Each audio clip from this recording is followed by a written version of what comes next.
economy and the gig culture. And we've got three eminent speakers with us today, and they've all got their experience in the whole the industry, traditional industry, where you talk about, let's say, permanent employment and contractual employment. And they're also played around with the gig economy or the gig culture as we know it. To elaborate, what is the gig economy or what is the gig culture? It is basically a fancy name for what we have been doing in India all these years. So when you hire a bai in your house, the lady who comes to your house, she comes for 2 hours a day, and then she will visit someone else's home for 2 hours or 1 hour or whatever, and she'll keep hopping from house to house. So that is simply put the gig culture, where we will have experienced and highly professional individuals going from organization to organization on a schedule or a timetable, working for that 1 or 2 hours, and charging a fee only for that time. It works well for both because the company is only paying him for the work he is performing at that time, and the person who's offering his services gets to visit many organizations and getting the experience, of course, the exposure, staying relevant. She could, obviously boost their own income and get known across a wide range. This system has not gained too much currency in India, mainly because of a certain amount of laws that are in place, which insist that even if the person is on your premises for an hour or two, he or she should get ESI, CPF, etc. So it was some sort of an underground system that was still alive, or at a very high level where you had professions. But today the government has changed the laws with a recently passed social security bill. They have recognized the gig worker or the gigger as somebody who works outside the traditional employer-employee relationship. So it is now, let us say, legal. Coincidentally or interestingly, HTI, my company, had started work on the CoLaBoRate app about 2 months back, before the release of this draft. Not draft, actually, the passing of this diktat. And we were very relevant at that time. So we have set up an app that connects the gig worker, the person who's offering his services on an hourly basis, to an organization using the app. And this is the logo of the app, in fact. And we are having a series of talk shows to tell people about the gig culture, the gig economy, and to spread awareness, to bust some myths that may be there, to tell you the pros and the cons of such a system. And I'll be encouraging the panelists also to speak about the cons, that's not so good side of it. But having said that, whether it's pros or cons, we can't escape it. We'll have to learn to live with it. Like I was talking to someone the other day, and I said the internet, for example, you may say it's good, you may say it's bad, it's done this, but it's a reality. So we have to live with it. So let's take like we say, take it with a pinch of salt and move on. So let me now introduce our panelists. I'll start with Dr. Vikram Kamat, founder chairman of the WITS Kamat Group. The Kamats and Vikram have synonymous with the hospitality industry. He is an All India National Council Gold Medalist and topper in hospitality and hospitality administration, hotel administration from IHM Mumbai. He is a master's in hospitality from Pune University, and he has received his doctorate in business administration from George Washington University, USA. Vikram launched the full-service business hotel brand WITS at an early age of 22. With properties in Thailand, WITS has gone international. He has played a pivotal role in achieving several milestones at the WITS Kamat Group. F&B, that is food and beverage, is the chain's biggest strength and proud to be known as the food people. So they noticed that there is a gap in the business hotels segment in the tier 2 and tier 3 cities, and introduced the group's first ever budget business hotel called Purple Beds by WITS. The Kamat Group is famous for its chain of vegetarian highway restaurants, the VKOFR as we call it. Vikram established the chain's dominance by making it the largest and only vegetarian restaurant chain to be listed on the BSE. That's the Bombay Stock Exchange. They have now forayed into standalone cuisine restaurants through brands like the Urban Dhaba, Pepper Fry, and Wow Malvan. By the way, Pepper Fry and Urban Dhaba have received coveted awards from the likes of the HT Media and others. He was instrumental earlier in setting up the family ventures of establishing the India's first eco-tail chain of 5-star hotels, the Orchid, and they have over 1,000 rooms in Mumbai and other cities. The brand is literally gained cult status today. He has 2 patents applied in his names and with several awards, prizes, and recognitions. Over the years, Vikram has established himself as an entrepreneur, hotelier, and even an author with 8 books to his credit. I was witness to the way he literally churned out 8 books back to back. Welcome, Vikram, to the show, and looking forward to your insights. I'll introduce Heena Shrivastava, an entrepreneur, cognizant leader, critical thinker. She's president of Sri Lanka's, the IWH Powerhouse League, the Sri Lanka chapter. She's council member with Jerson Lehman Group Private Limited. So Heena Shrivastava is the founder director of Turnkey Hospitality Pioneers Private Limited. The business offering of turnkey solutions for luxury villas, boutique hotels, and white labels brands in South Asia. Heena brings a history of profitable top line, customer-centric and efficient bottom line strategies, credited with taking different businesses on an ascending trajectory. In simply put, making the business profitable. Leveraging experience across hospitality, luxury, retail, and e-commerce. Heena, so she's moved across various verticals, and Heena's influence shaped fast project growth, brand standard adherence, and revenue-driven results. In her earlier positions, Heena was instrumental in maximizing owner investments, which means profitability, change management, and efficiency optimization. Her association with global giants like the Marriott, Hyatt, Oberoi have imbibed strong learning and a troubleshooter.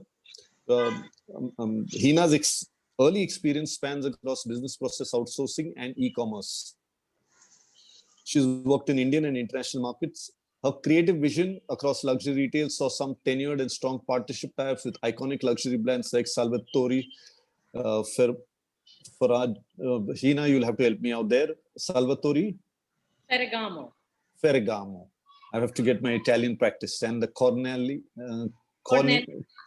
So that sounds like the Don Corleone family. Omega, Hugo Boss, and Bang & Olufsen, among others.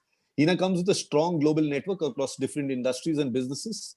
Heena holds a bachelor's degree in microbiology from the University of Mumbai and a postgraduate diploma in hospitality from IHM Mumbai. So we've got 3 IHM Mumbais on the panel today. That's me being the third. Heena enjoys being an avid Indian classical dancer, motivational speaker, trainer, and poet in her spare time. When I sent Heena the topic, she did a lot of research and actually sent me a 5-pager on the gig economy and what we need to do. And I told her I'm going to get in touch with her after the show to have a talk about the gig economy because it was really an eye-opener for me. The third speaker we have is Chef Varun Inamdar, a celebrity chef. Welcome, Chef Inamdar. 2 national award-winning chef, chocolatier, food stylist, author, Guinness World Record holder for largest mud pie, 3,000 pounds. Man, that's a big mud pie. Is fondly known as the Prince of Chocolates and the Bombay Chef. Creator of India's first edible 6-foot chocolate mannequin. That's something. Owns a private gifting label, Barcode, a restaurant brand, Mumbai Local Tawa, and the chosen chef for all guests of Prime Minister of India. Digitally, 533 million plus followers reach across the globe via his food shows. So we've got a really nice panel up with us, and I'll introduce myself. I am Dominic Kostabi, Director, Hospitality Training Institute. My company has recently launched CoLaBoRate, the app. Been in the industry for about 30 years, started off as a chef, but not like Varun. I was more into party catering for the, let us say, the middle class and upper middle class. I used to cook the food myself, deliver it until for about 10 years, I was into hardcore for bulk food operations. And 2002 started HTI. Before starting HTI, by the way, I ruined a couple of restaurants of my own, made losses there, had a lot of ups and downs, and been an interesting roller coaster ride. Now with CoLaBoRate and HTI, looking forward to a bright post-pandemic era. So welcome all of you. And now I'd like to invite our panelists to give us a small brief on their take on the gig economy. I'll start with Heena. So Heena has worked with international brands, and also right now in Sri Lanka. So Heena, if you could give us your take on the gig economy from the perspective of us Indians going international as gig workers. Heena, you're on mute, I think. Just realized. Sorry. Uh, I'll take about 3 or 4 minutes and we'll Sure. quickly share my thoughts. Now, everybody who's on board, I presume, knows what a gig economy is. Simply put, it's an open market between buyers and sellers. I'm a buyer, you're a seller, we set a rate, we set a time, we trade. Now, something people don't, or something people misunderstand, that it's very highly technically driven, which is not the case internationally. It's very technically influenced. Uh, that's simply because everybody who's driving the gig economy is very much a transaction based platform. So it's your Amazons, your Airbnbs, your Ubers, and they're all transactional platforms. Uh, Over time, world over, there's been a change in the millennial mind shift. If you look at what our parents traditionally did, uh, they worked secure hours, they worked secure jobs, whether it was governmental jobs in the public sector or private jobs. Today's generation is really, their mindset has changed. They don't want to be this always available worker. They want to have a pre-planned experience and they want to have a choice of choosing what it is. When you look at internationally how that works, it makes it easier. So for example, for our company, for Turnkey Hospitality Pioneers, we are based, our projects are based across international markets. It becomes nearly impossible, especially with the current pandemic that's been ongoing since last year. It's nearly impossible for us to have fixed costs all across the world in different pockets. So gig economy for us works really well because it's cost effective for me as an employer. I'm getting talented, skilled labor willingly. I'm not forcing them to come and work for me. They are coming willingly and wanting to do the project. So there's a lot of self accountability that comes in. Uh, some of the other things that really attract gig economy, there is an openness in the currency you can choose to pay them, or there's an openness in the type of currency that I want to earn. So if I'm a gig worker, I'm not geographically restricted to a certain zone within India, that this is where I have to work and I have to buy my currency or get paid in Indian rupees only. Technology has advanced to a point where you are absolutely able to fly across and get paid, whether it's in euros, whether it's in dollars, whether it's in pounds, or even the Chinese money these days. So that's one of the huge advantages of having gig economy or gig workers across the world.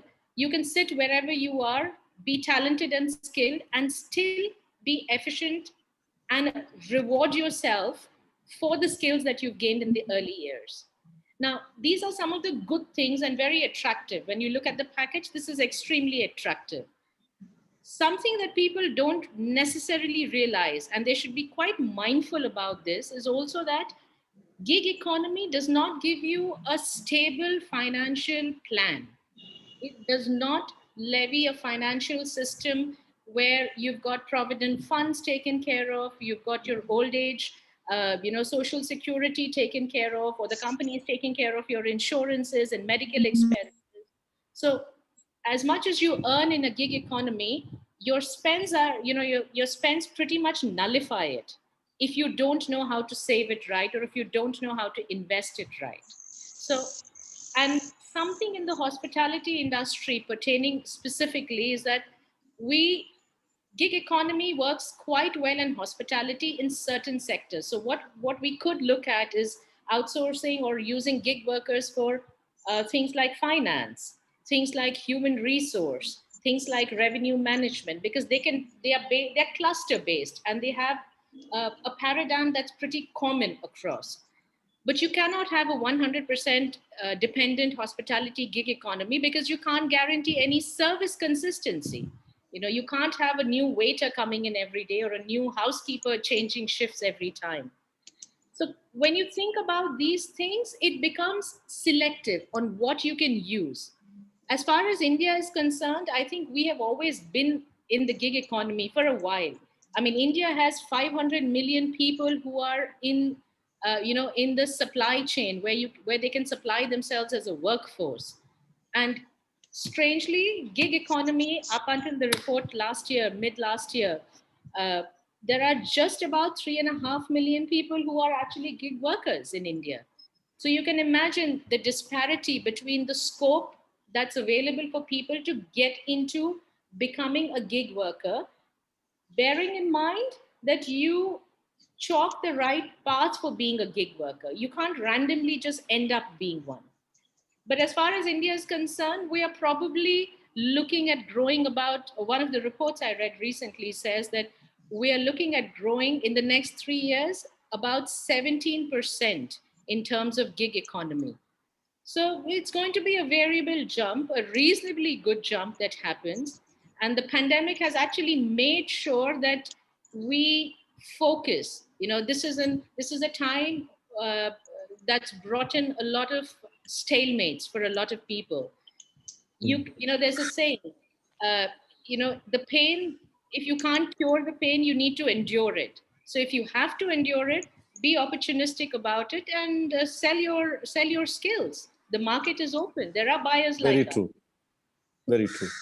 Thank you, Dom. So, yeah. So I've taken some notes, which I'll come back to, Heena. I'd like Vikram to come in now and give us his take on the gig economy, but from the owner perspective. That means he runs several hotels. He is helping others as a consultant to run their hotels and advising people either on a friendly or paid basis. I know he does that. So, Vikram, what would your take be from the hotel perspective or a restaurant perspective? And how could they, let's say, lower maybe their fixed costs of expenses and move it maybe to a variable cost? Is it practical? What are the challenges that they would face in a nutshell? So I'll take the last part of it. You said in a nutshell. So I'll be a little bit brief and terse. I think there's a huge opportunity when it comes to the gig economy. Obviously, I think here I a little bit disagree with Heena. I think there's opportunity in all aspects, in all departments also, right from housekeeping to service to front office. Because today, especially with fluctuating occupancies and with the kind of things we're seeing, for example, in banquets today, more than 50 people banquet is not allowed, or certain type of functions only in outdoor lawns are allowed. So because of this change in the entire scenario, no hotel or restaurant wants to incur any kind of fixed cost. And this is where stewards, kitchen staff, housekeeping staff who may be looking for temporary employment.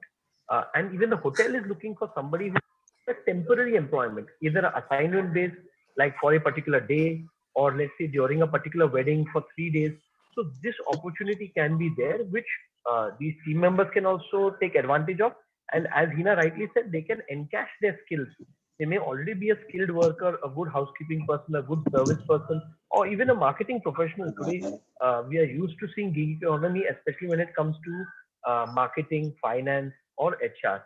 But these departments like service, like housekeeping, kitchen, they have a huge demand, which because there was no bridge or there was no good way to contact these particular individuals that I have this function available on so and so date. See, traditionally, hoteliers like us were doing it what? Your past employees there, people have worked with us. Arey, usko phone mar, isko phone mar. See if that fellow is available. Nowadays, chalo, you'll make some WhatsApp group. But this was the old way. But that is your limited pool. You have 10x employees. Some employees got jobs somewhere. Somebody's got. So it's a very inefficient process. So definitely, as the process gets better, like Uber and Ola have got taxi people on one particular thing. So many websites are there, like freelancing people for marketing and stuff and all, which has brought other freelancers on a platform. Definitely, skilled workers of our industry definitely can encash their skills because there was no common platform where they could come. They were restricted only to the hotel owners or the F&B managers or the chefs who they knew who contact them when any requirement comes up. So definitely it's a huge opportunity which should be encashed, and there's a big need because staffing is always is like you're always short of staff in India.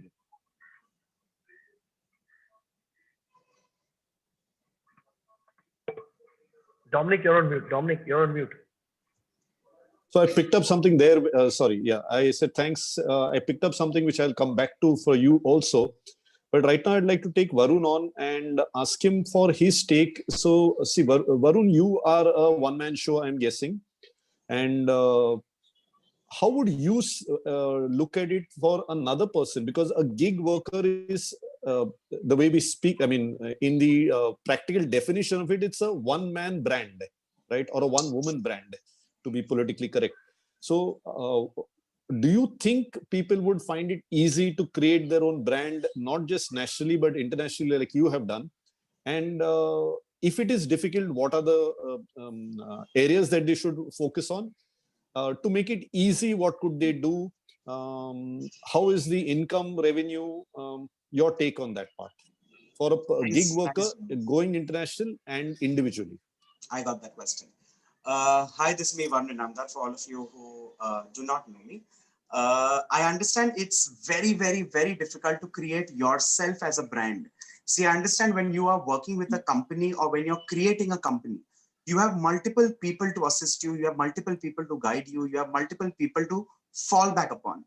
But when you are working as a brand yourself, then a lot of people have to find the kind of faith or have to trust you from the core of the association.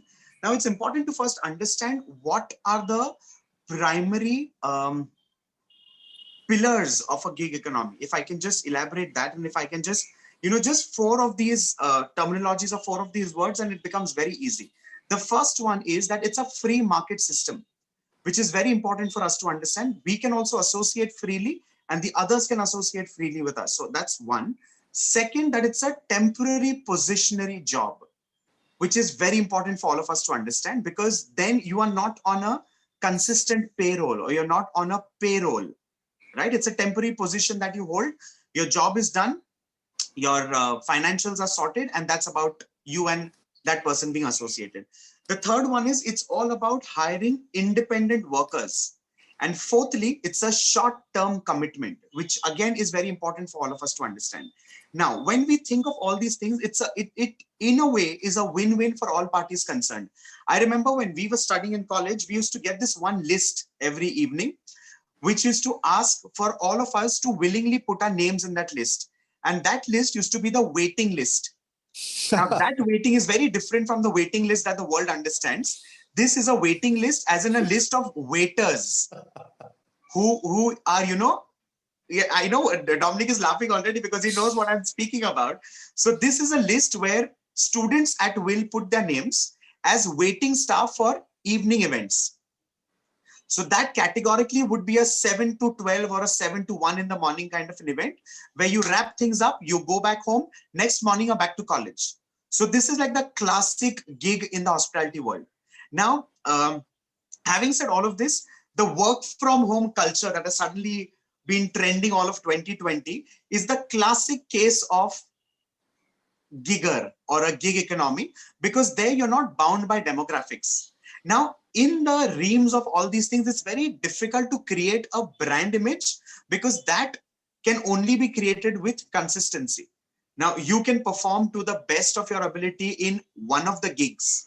Possibly in the second gig, you may not be able to give 100%. Or maybe in the third gig, you give 200% of your job. Now, there is constantly that phase where it could be either inconsistent or perfect. There can never be a serious attestation to it, right? So that's one. Also, I would like to add one thing here is it's not always about cutting costs, like how, we all talk about constantly. Gig economy is not about engaging with multiple people just because you want to cut costs or not just because you want to cut on your overheads. But some people are also of a very different mind. They want to deliberately associate with different people at different points in time.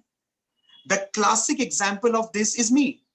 A brand wants to associate with me, wants me to be the face of their brand, wants me to talk about their brand for a certain period. Once our engagement is done, I move on to another brand, they move on to another chef. Right? Now, here what happens for possibly see the engagement if it's for a year. For that 1 year, they extract the best creative things from each other. and then they move on with a new mind coming in, with a new chef coming in, new ideas come in, new approaches come in, new set of engagements come in, new set of people come in. So that also is a very big variable. And I think that is where brands keep changing faces or keep changing endorsement deals. So I think this is something which is very important for all of us to understand. Another thing, a report has just come out yesterday. I don't know if anybody has read it. It's a report by the Associated Chambers of Commerce and Industries of India, ASOCHAM. And this report says that the gig economy from 3.5 million has risen up to 15 million in India. And this is all through the pandemic. And I'll send you the report, Dominic, and you can send it to everybody who's taken the time out to hear us today. I'll send that report to you. While US, I think it's 53 million, which is half of the population.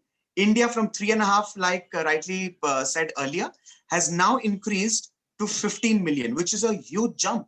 It's almost 5 times, which means that we are on the right track of being possibly a country of gigs or giggers, if I can get it straight. Right. So now an open question to the entire panel, and taking off from what Varun last said, is that, it's a temporary assignment. There is no commitment. I'm going to give it a little spin here. Is it, and I'm playing, I won't say devil's advocate or even the angel in this game. I'm just saying, is it something like, dating, where there is no commitment from either side, and as long as it is working, you stay together?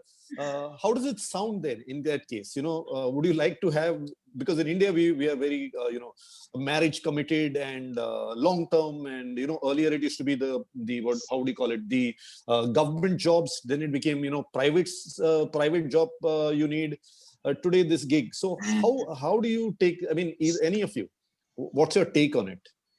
Go ahead, If Varun. I can jump in and take the bullet. The gig economy has played a big and serious role in Indian weddings. Now, traditionally, and Heena also rightly said that, the older generation has always been keen on government jobs which are confirmed, jobs where there is some level of standard, कि हाँ चलो पैसा है, गाड़ी है, चलो ये चल रहा है, वो चल रहा है, mutual funds है, this, and stability. So stability was a very big thing. And when you talk about dating and things like that, I'm sure that's also one of the aspects that needs to be looked into, yeah. Because otherwise, this is a country where marriages have always always happened keeping stability in mind. Government jobs, private jobs, this sector, that sector, doctor hona chahiye, engineer hona chahiye. Now suddenly when you say, oh, he's a musician, he's a jazz player, or he's a jazz artist, or he's a chef, oh, he doesn't work with the Oberoi or the Taj. He freelances. Oh, he works on the television. The next question, okay, I understand he works on the television, but what does he do? This sounds like the interview in Sholay with Masi and Amitabh. True. So, Vikram, you mentioned about, I'm taking a slant here. You mentioned about, you hiring a waiter, and Heena said maybe you can't do that. So to both of you, let us say you do hire a waiter, you don't hire a waiter, whatever. What about the waiter himself? Is there any growth path for him? Would he move to, let's say, being a captain, a manager? How does he grow? Like you said, if the dating goes off well and you fall in love, you end up getting married. Okay, so you're saying the company would offer him a full-time job then? If you don't fight while you're dating, then you get married. No? So it's like that. Okay, what if he doesn't want the commitment? What if he doesn't want to be married, or she doesn't want to be married and would like to just be a gigger? Could they grow? Of course, there's nothing wrong in that. You can still be, I'll give you an example.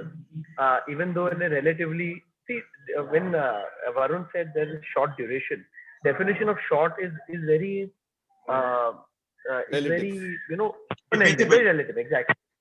So if you're one of the best pastry chefs and you're working in Oberoi, they contract you only for 2 or 3 years. Okay. And if you're some other cruise line chef and again very good in your job, they take you for 1 year. So I think they're also gig economy in some sense. Like Varun said, they're not permanent. Okay. True. And I think this whole thing stems from people having a permanent job in terms of fear of redundancy. And I think that the most important thing that one needs to do is improve their skill set, be up to date, and the fear of redundancy should not be there. Everybody has this mindset. I think I and you, Dominic, only once discussed. I think while we were writing Sales Magic as the book or something, I remember for some reason us discussing that people have this conception. I think it was with you only when we were talking about trainers and having an office. And everybody thinks that if the guy doesn't take a bag and go every morning at the same time at 9 o'clock to work, that means he's jobless. I think we only discussed a long time ago. So family members have that feeling. Mothers, fathers, or wives have that feeling that if you, I'm very being stereotypical. Wives have that feeling, but anyway, whatever. There's that feeling that if he doesn't go to job every morning, get up at 9 o'clock, 8:30 doesn't get ready, 9 o'clock doesn't go to job, doesn't come back at more or less the same time every day, means he's jobless. I think these are traditional ideas which we have been exposed to through media, as in through TV or old norms, or because we have seen our parents work that way or our grandparents work that way, and that has got somewhere fixated in our mind. I think the future is, and most of the European countries or America, and that is the Americas and Europe and most of these economies, or even forget in Asia, if you go, where the population in most of these countries is very small, they are used to working on a part-time basis or on a non-committed basis, where it is assignment based or activity based. They do that work, like you give the example of the buy. So it is not that this concept is new, but yes, to our industry, it is new. And overall to our economy, definitely it is new. Certain pockets have been using it, but traditionally, especially for our parents, having a so-called stable job and a fixed income monthly is basically a fear of redundancy. Okay, so what you are saying is that they would take a permanent job, out of fear of redundancy. Would it be also for a reason of security? And would the gig economy or a gigger working in this, would they be, how would I say, insecure in their feeling, or should they have reason to be insecure? If yes, how could they avoid insecurity? No, not at all. See, I think today, look at, again, I come back to the example I gave of Uber or Ola. Today, Uber, Ola keeps them busy the whole day. So they don't have any fear of joining or being not being permanent anywhere. Basically, people want to ensure that they earn a certain amount, whether they earn it from one company or from 10. But they want the ability, or the fear should not be there that I will be sitting at home when I want to work. As long as there is work available for me, people will be happy joining the so-called gig economy or whatever. Basically, people want to earn, and a good platform to get them where whenever they decide to work, they get work. They'll do it. Look at Ola, look at Uber. It's keeping whoever wants to be busy. You decide to check out at night. I want to work only 2 hours, work 2 hours. You want to work 8 hours, you want to work 24 hours, you work 24 hours. So whenever I decide to work, whether it be a Friday, Saturday, Sunday, Monday, 3 in the morning, 4 in the night, whatever, people should have the option available, and then that fear will come out from their mind because they can be busy. Okay, so I'm going to give a Dominic, if I can add go ahead. there, considering I'm from the kitchen space, a lot of functions in the kitchen or at events, or since you have had a catering background, you would also resonate with me when I say a lot of jobs in the kitchen, especially to do with events or festivals or things like these, are all done by giggers. 70% of the talent that comes on board, whether it's a regional cook or a chef or a musician or a caterer, waiting staff, bartender, hosts, halwai, tandooriya, any specialized cook, whether it's a biryani cook or a Lucknowi cook or any regional cook for that matter, most of these things, or even panwalas for that matter, right towards the end of an event, while you're exiting, you have this panwala traditionally.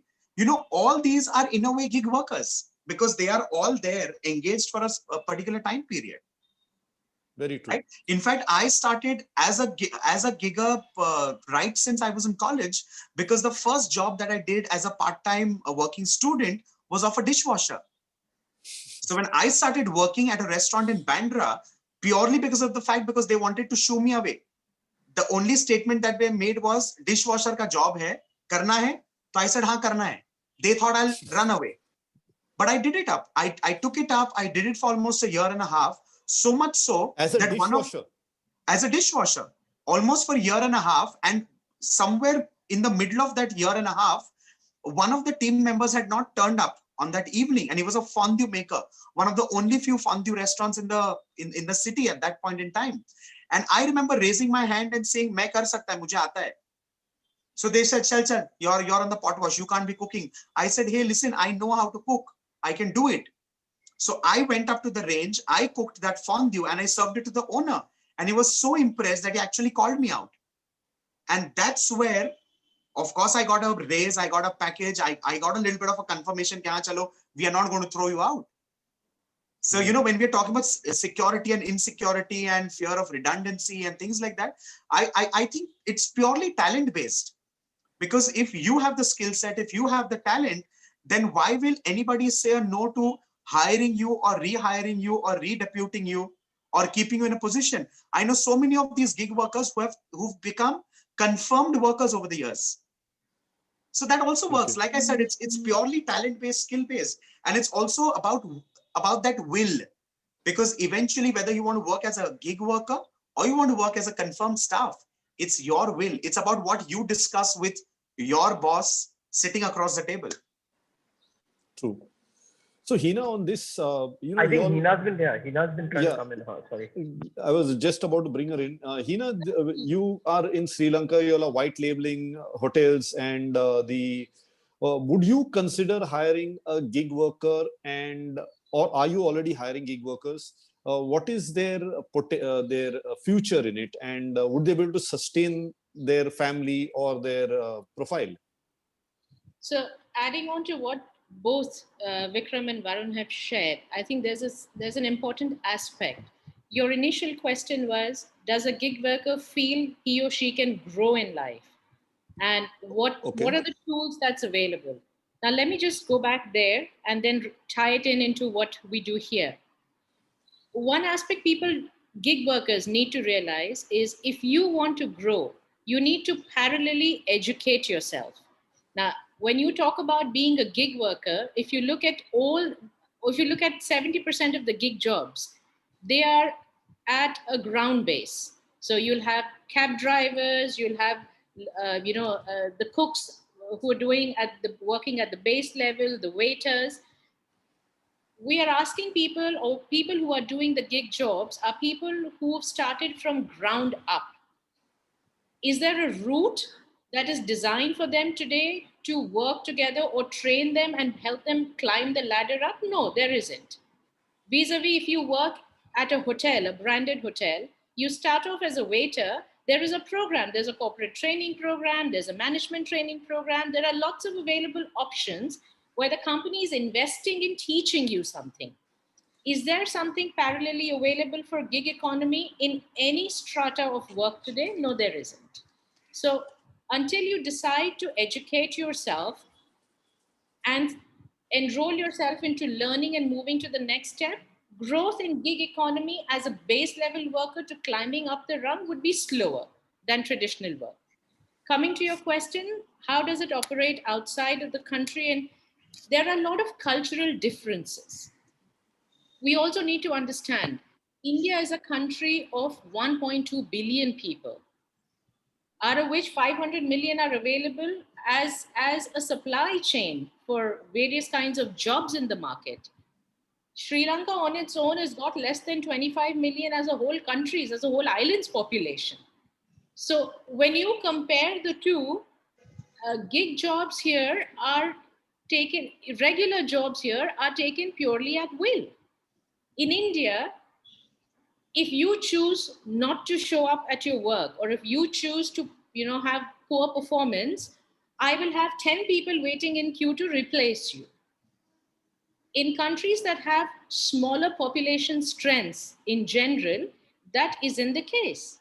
So to answer your question, whether gig economy works very openly here, it's not very easy.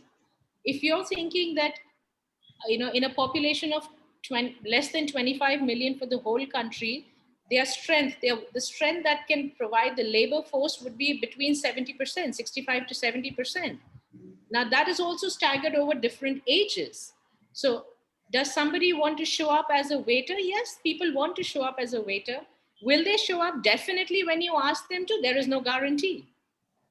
So in economies where the populations are less, especially in Sri Lanka, it is safer and more reliable to have somebody on your payroll for jobs that need consistency. Now, we don't have, we outsource things like human resource. We outsource things like accounts. We outsource things like revenue management, marketing, digital marketing. Why? Because these are things that can be coordinated by somebody sitting in any part of the world. You could be in Netherlands, you could be in Switzerland, you could be in Australia, any part of the world, and you can coordinate all of these jobs. But ground level jobs, it's difficult. It's a lot easier in India. I've worked for several years in India across different organizations, different hotel organizations, different luxury I've worked with luxury brands and a whole lot of other portfolios. The very advantage that we are a population of 1.2 billion, two, uh, we have an innate, we are taught from childhood the benchmark as a child you're given. I remember I was given a benchmark as a child. You should be a doctor. Is there a reason that I have to be a doctor? No, there isn't bloody any reason that I don't have to be a doctor. Was there a choice? You could be a waiter, you could be a hostess. Did anybody tell me, oh, you could go stand on the mandir and dance and get some money? Nobody gave me that choice. So we benchmark our children by telling them your choice is being a doctor, being an engineer, being a techie, going and ruling the world. Yes, top 25 CEOs of global corporations are aliens. I'm bloody proud of it. But that's because we are told that, listen, your options are starting from rung 9 of the ladder, not from ground level. And the gig jobs are at the ground level. So the variance in getting from rung 1, the ground rung, until the 9th rung, where our parents or our families put the expectation bubble on us, it's not something that you see outside. In India, it's a lot easier to get people to do things. People are available. It's not the same with countries outside for various other reasons. So it's a very culturally dependent and mindset dependent economy outside of it. Got it. So what we're saying is that in countries like India, where the population is high, the gig culture would be more prominent in ground level jobs. Yes. And in the, let's say, the developed countries, or where their population is a lot lower, like you would then, keep the ground level people permanent and move the higher level jobs out, which could come then to India.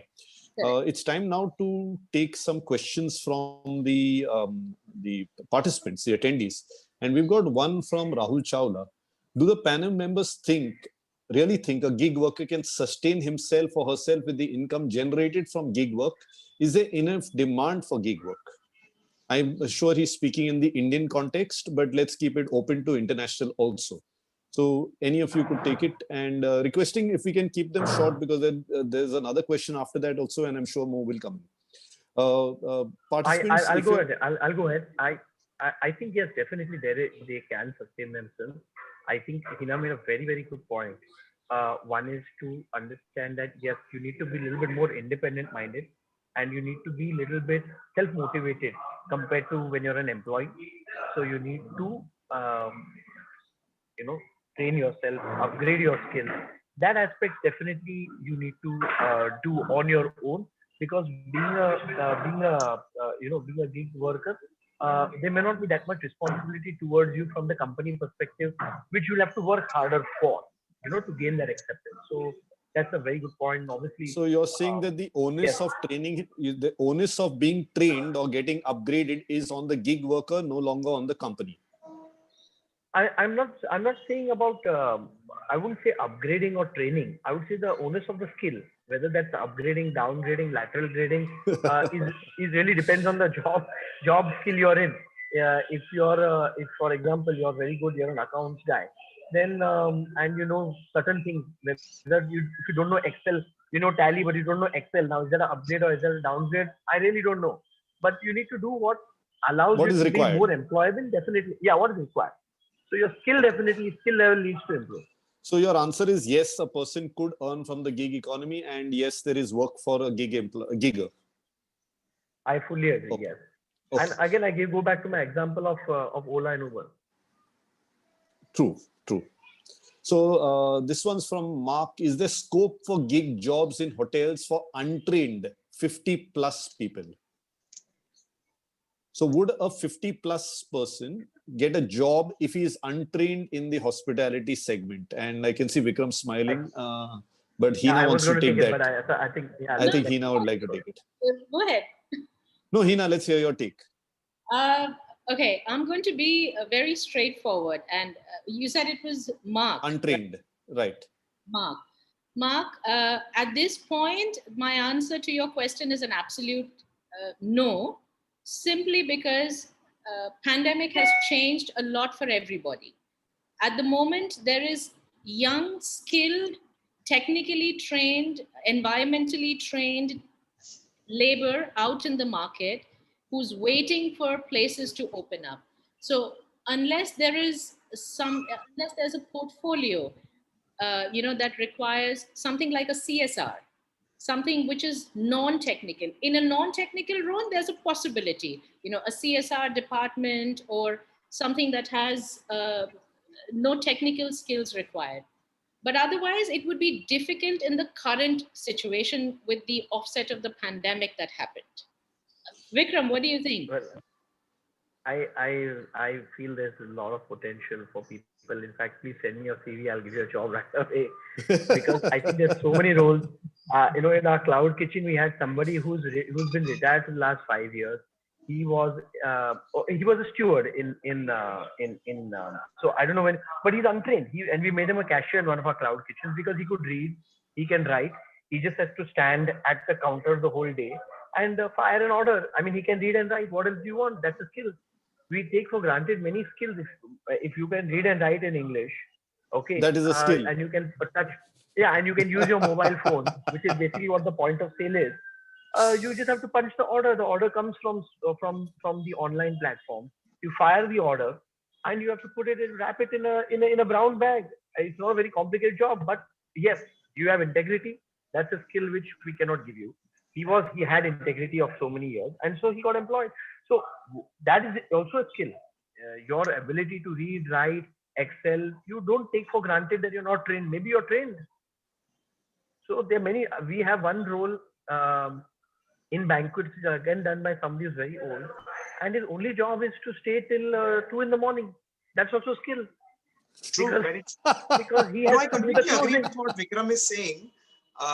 And having said that, I don't deny the fact that Heena has said whatever she has said, but there are a lot of roles in the parlance of a hotel functioning, which can be done by anybody who's unskilled. Yeah, what is the skill of a doorman? So there's no unskilling. I'm arguing on that only. There is no unskill. All he has to do is there's no unskilled any skill. Absolutely, all he has to do is wish, greet, smile, open the door, and I think that's the biggest skill. Yeah? And anybody who's married is used to smiling, greeting, and keeping people happy. Vikram, I have to play safe. See, even if there is an usher at a restaurant, a job of an usher at a restaurant. Agreed. Any non-technical skill, it'll be easier to get. But technical absolutely. And see, even if somebody like that, and Vikram very rightly said, with full integrity comes and asks for a role in the kitchen, there are a lot of roles in the kitchen that really do not require skill sets. So with a little bit of brushing here and there, with a little bit of hand holding, 3-4 days in the kitchen, and the person will even start making pasta bolognese here. Okay, so I'm going to combine two questions. I'm going to combine two questions and put it to Varun, because he's actually a gigger, I would say. So Varun, is there a fixed fee per hour? Although this question was for Vikram, so I'm putting it to you. Is there a fixed fee per hour for a gig in the gig economy? One, and second is, how do you ensure you get paid? Because there is no maybe there's no written contract, etc. And I'm sure you've dealt with people who are maybe tardy with their payment or denying your payment. So see, I'll make it very easy. The chances of being cheated are the highest. And there's nothing that you can really do about it. unless what I started doing a few years back is I take my monies 100% in advance. Okay. Having said that, I am also engaged for 250 days in a year. So for me, that becomes mandatory more than anything else, because I don't have the time, patience, and skill to keep following up with every event that has already wrapped up. Because what happens in the event space, people are constantly working, people are constantly moving from one event to another, one function to another. True. Now, if I'm engaging myself with Dominic, and tomorrow if I'm working with Vikram, and day after if I'm working with Heena, the whole point is the 45-day credit period really doesn't work with me, because Dominic may forget me after 45 days. So may Vikram and so may Heena. And suddenly they may say, Acha, that event, acha, right. Oh, I did 40 events between that event and your payment day. Yeah? So for me, it's very simple, boss. I charge 100% in advance, because that really puts me at ease, that keeps me at bay. Okay. So that's something that just one thing that I'd like to add here is, on the app that we have created, CoLaBoRate app, we are going to be helping out both the gigger as well as the organization hiring them, because there is going to be a record of the agreement made between them on the fees, and both sides get to rate each other. So if, for example, I work for Varun and Varun doesn't pay me on time, I'm going to give him a bad rating, which is going to affect the other giggers who are joining him. At the same time, if I take up a job from Varun and I don't do it properly, Varun is going to be giving me a bad rating, which is going to affect my branding and my possibility of getting a gig job going forward. But Dominic, when you say that, let me also add to it. A lot of people give you bad ratings also just for the sake of it, just Very because true, they but want to then, kind of spoil your credentials in the market. Correct. So then And the average Zomato out is the biggest portal that I may say where there is no redressal forum. Now, suppose, True. and Vikram I will get you what you're saying. resonate when I say this. If I order from one of the restaurants of Vikram's and I don't like the food, or I don't like the chef, or I don't like the steward, I can just go up to Zomato and write the most ridiculous review. Very true. And there is no redressal forum, because Zomato will not pull it down. But that brings your rating down from 5 to 4 and from 4 to 1. So what we have done in this rating system, by the way, Varun, is we are also going to allow people to see which organization has rated which steward at what level. And we're also going to allow the steward to see which people have rated them. So for example, if I work for Vikram and his, let's say his particular department is treating people badly, that segment will get lower rating. So, you have to identify where the problem is for both the organization to clean up their act and for the gig worker. I'd like to move on because of time. And there's a question from Bhuvan Gujar. And I'd like it, Jervis, could you unmute him and let him ask the question? Because I want the tone also to come into the... Mr. Bhuvan, would you like to speak up? Go ahead. You can unmute your mic.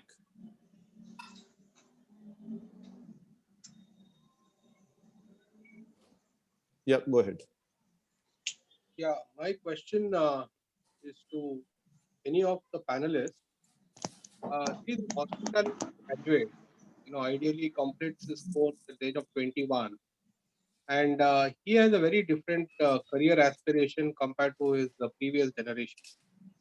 One of the very strong things that comes out from these graduates is that they have a very strong passion to pursue their dream. Along with that, they want a very great work-life balance and a lot of self-time. And at the same time, they have a very, very high aspirations in terms of achievement goals are very high. So in this context, what is the right age for them to become a gig, take up the gig employment? In my opinion, 12 years old. Bhuvan, sorry, what's that? I missed it. In his opinion, it's 12 start years. when they're 12 years old. Start early. The gig economy for 12 is booming now. Look at all the multi-millionaire 12-year-olds we have. Yeah. No, I mean, if I get the tone of Bhuvan's question, I think he's very specifically relating that at a certain age bandwidth in your life, you need to stabilize and have, like a growth career span, like a peaking career span. Bhuvan, is that right? Is that what you're asking? Exactly, because it also has to match with their career aspirations. Okay, so very quickly, like Vikram said, you can start at 12 and you can end up being, and you can probably retire at 30. That's one option. But in case if you are currently not in that bracket, uh, the early on working for somebody else or working for another company is not a bad culture. What it does is it pretty much cultivates and teaches you. It gives you the foundation and the training to grow to a particular point in life, and it gives you experiences that you might not have in a traditional gig life where you're not associating with peers and colleagues and bosses and projects and things like that. If you're already in the age bracket, the reason I took this question is because I am in an age bracket where I've had a substantial career working for somebody else, making somebody else, quite a few others, rich, and then decided, uh, hell, I'm really good at this. Why am I doing it for someone else? Why not for myself? And all I did was, like you have those selfie cameras, I was taking somebody else's picture and I said, that's it, I'm swapping the camera and going to make it look at me. So there is no particular age group. I started at an age when everybody, or a large part of my friend circle and people who know me, my colleagues, they kind of discouraged in a certain way, saying you're making a mistake. If you don't crack it now, you're going to lose everything that you worked for the last 20 years. That's untrue. That's untrue. The experience I gained in the last 20 years actually became the foundation and the backbone for making good. The wisdom that came through in those last 20 years was the backbone in making this turnaround. So if you have the right experience, 35 to 40 is a good time for you to try out. Set yourself a goal. Set yourself a timeline goal, whether it's 18 to 24 months usually is a reasonable time in this age bracket to understand whether you enjoy it first. It's not easy.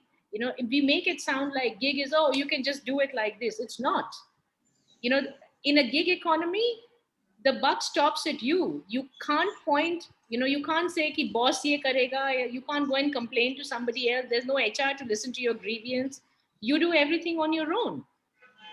So I Okay, so we've got two sides of the discussion. One is Vikram, who says at 12, and Heena, who says 35. Just to let you know, Bhuvan is the principal of APJ, Institute of Hotel Management, and a very good friend of mine. He's talking from the perspective of all his kids out there are probably jumping at the gig concept.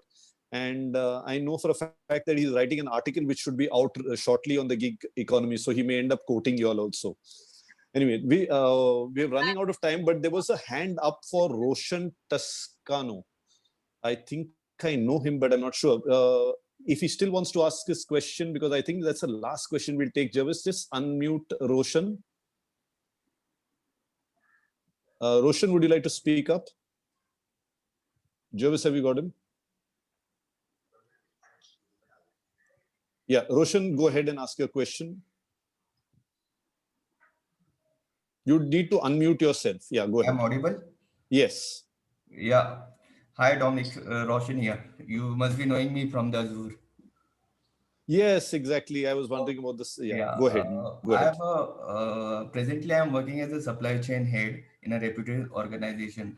My question is, can we become a gig worker while doing our current job? Is that the correct, or is that the ethically?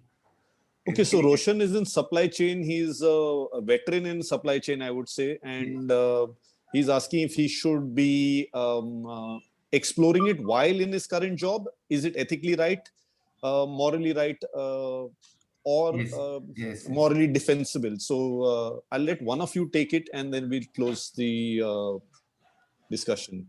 I see Varun's hand up.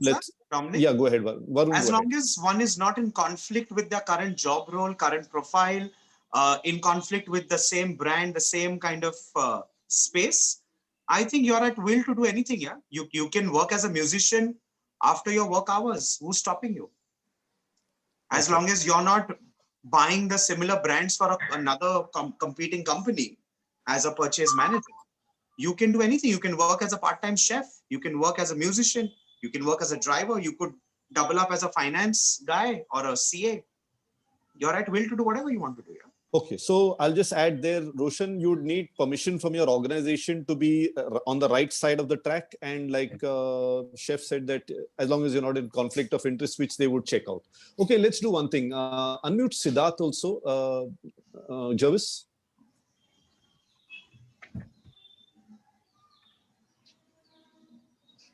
We'll just push our luck with the time. Jervis, unmute Siddharth. Yeah, go ahead, Siddharth. You would need to unmute yourself now. He's allowed you to.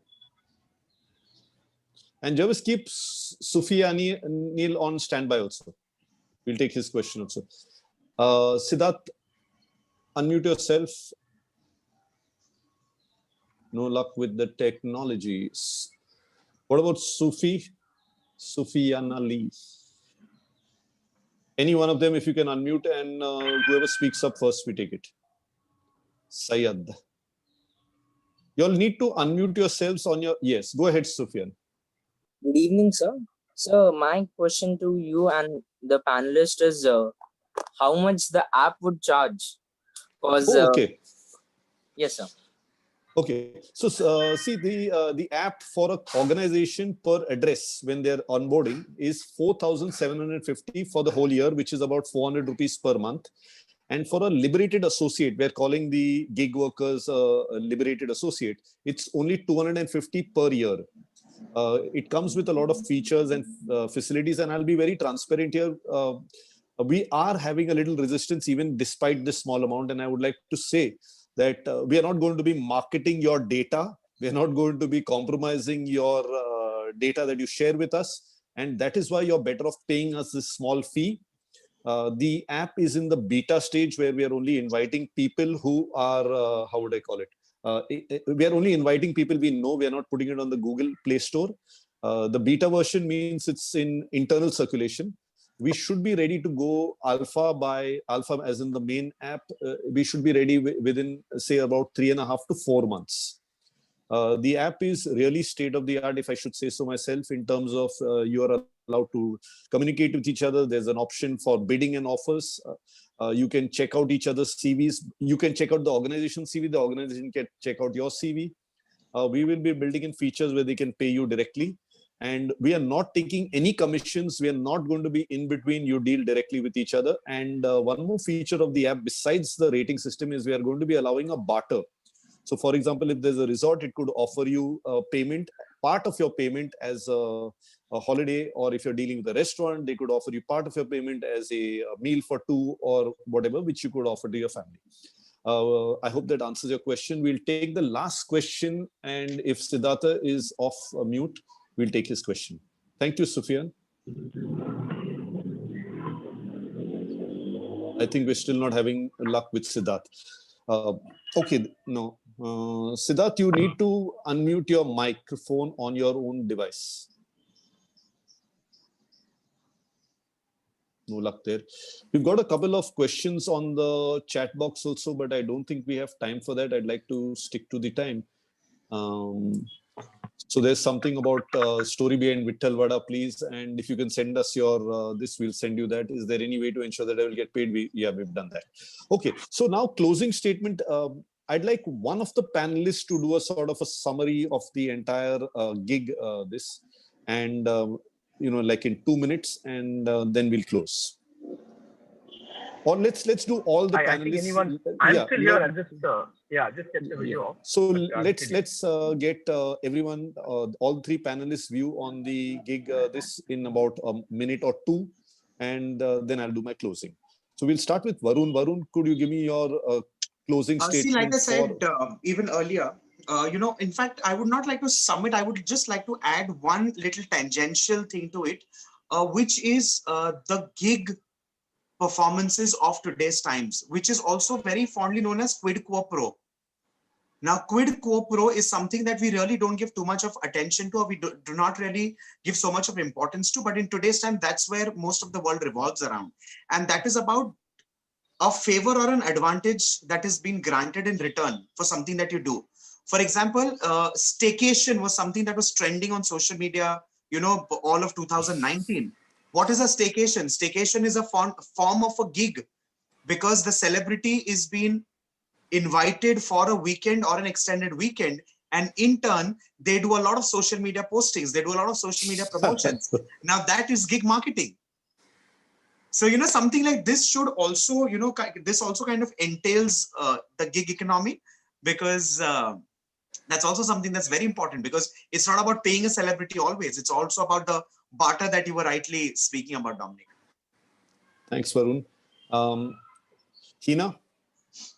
I think I'm just going to sum it up with the way forward that should be. For gig economy to sustain, we need to have some kind of a social security net. Giggers at the moment are pretty much like orphans running around like headless chickens. They are enjoying it because, they have the time and the space. But if we need this economy to work, then it needs to have structure. There needs to be some kind of a benefit fund on lines of a provident. There needs to be a social security net that comes in. If you're going to be a gigger, you need to understand that, uh, when there's a retirement age, so called, you need to build that retirement surplus for your old age. And that's not going to happen with an unstructured environment. So until the reforms come in, it'll be difficult to sustain this as a parallel economy. Okay, got that. And Vikram, you have the last word. Thank you. I think I'm going to just sum it up by saying it's a great time to be part of the economy as a whole, especially the gig economy. There's a huge opportunity and potential, especially when it comes to hospitality, because more than ever, hotels have moved out from their own rigid mindset, which they were rigid for so many years. Today, they are more open than anybody to work with gig workers. Whereas, traditionally all the hotels were of a fixated mind on so many things. Today, hotels, restaurants, all of them are open-minded, which is a huge opportunity for all kinds of gig workers, right from musicians, food festival-related chefs, cuisine-related experts, service personnel, we were talking about, the cashier and all, which I was telling you. Today, if you're on 31st night, and for that one day you need, you are expecting a surge of orders because of curfew. So you don't want a permanent cashier. Maybe you want somebody just for that 1 day or 2 days. So this is a huge opportunity, which I think everybody can encash. And knowing that few college professors are also there on this, we must encourage students to change their mindset, where at a young age, they should also not feel that, oh, I should only get into this management trainee program and that management trainee program.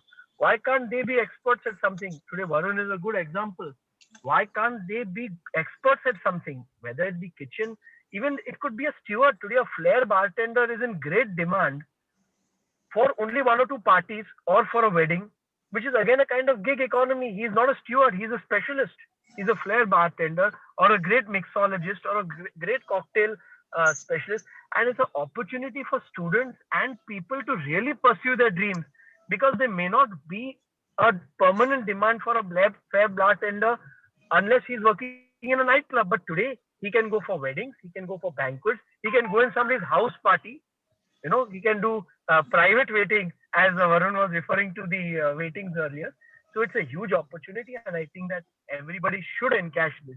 And it's great to know that, Dominic, you're making these kind of platforms and giving a platform for hoteliers and hotel staff, hospitality professionals to connect.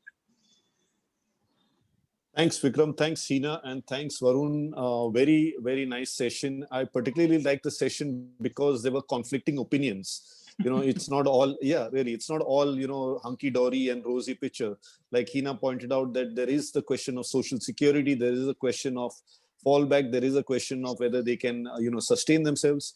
But like I said at the start, Heena and all my attendees, that the pros and the cons of the gig economy and the gig culture, we can debate from now till eternity. But one fact that will not change is that it is here to stay.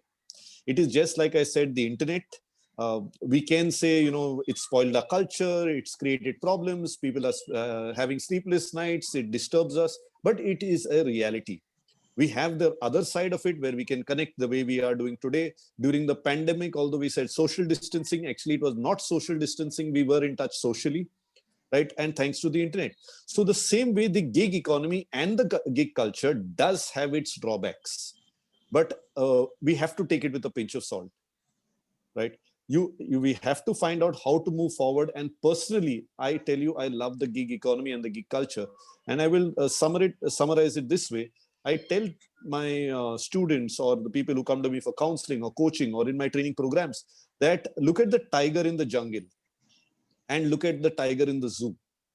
The tiger in the zoo is fed on time. He got his social security. He's got his medical benefits, but he has no freedom. And he has one nasty sign on the cage, one nasty sign that says, don't tease the animals. And to me, that is a nasty sign. You're talking about a tiger and you're saying, don't tease him. Man, in the jungle, you can't tease a baboon or a monkey. And here is a tiger where you are saying that don't tease him. Now, what we have done to ourselves is, as a race, is walked into the cage. We were born free. We walked into the cage and told the zookeeper, please close the gate and feed me on time and look after me. Bullshit. Go out there, live like that tiger that is free, not the circus tiger either, that, the performance-linked incentives jump. At the end of it, you get fed. No, go out there in the jungle, do just live your life. I've seen a video, Heena, I've got to send that one to you, of a tigress jumping 12 feet into the air over an elephant and attacking the mahout on that elephant, all because the mahout and the elephant had entered her territory. It was a split-second video, and it's a video that has gone, viral. She didn't do it to be fed at the end of it. She just told that mahout, boss, you're entering my territory, stay out. Now, the tiger in the jungle lives for a shorter time, but it lives. It lives. The tiger in the zoo lives for a longer time, but does it live? To me, gig workers are people who are walking into the jungle, feeding themselves, saying, listen, there is a jungle out there, I'm going to feed myself.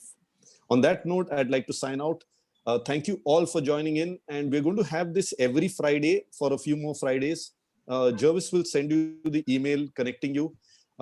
Next week, we are having one. We've not locked in the speakers yet. And the following week also, we will be having one. This will go on for at least another 6 weeks. So do stay tuned in. Join us 4 to 5 on a Friday evening. God bless. Keep rocking and roaring. Thank you, everyone. Thank you. Thank you so much. Thanks, everyone. Bye. Bye. Thank you, Varun. Thank you, Heena. Thanks, Vikram. Thanks, Heena. Thank you. Thanks, Dominic. Bye.